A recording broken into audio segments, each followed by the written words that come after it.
ဒီနေ့မှာတော့မြန်မာနိုင်ငံလက်ရှိထုတ်ပြန်ချက်အရကိုအသုံးပြုနေတဲ့ဖုန်းဟန်ဆက်ကို CEIR စနစ်ထဲမှာမှန်ကန်စွာမှတ်ပုံတင်ပြီးသားလားမတင်သေးဘူးလားဆိုတဲ့စစ်ဆေးနည်းပြပြီးတော့မှာဖြစ်ပါတယ်။ပထမဆုံးကိုရဲ့ဖုန်း app ထဲကိုဝင်ပါပြီးလို့ရှိရင် *068 ကိုနှိပ်လိုက်ပါ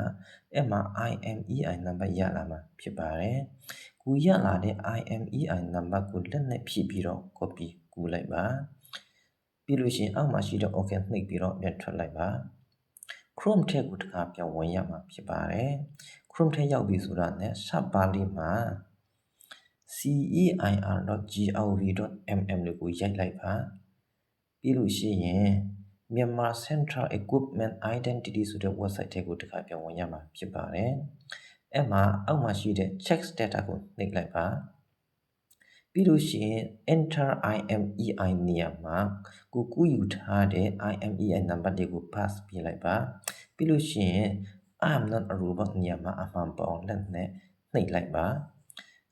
ပြီးလို့ရှိရင် I am not a robot နေရာမှာ verify ဖြစ်ပြီဆိုရင်အောက်မှာ check status ကနေစစ်လို့ရပြီဖြစ်ပါတယ်အဲ့မှာ correct page all လို့ပြပြီဆိုရင်အဲ့လိုပေါ်လာပြီဆိုရင်အားလုံး okay ပြီဖြစ်ပါတယ်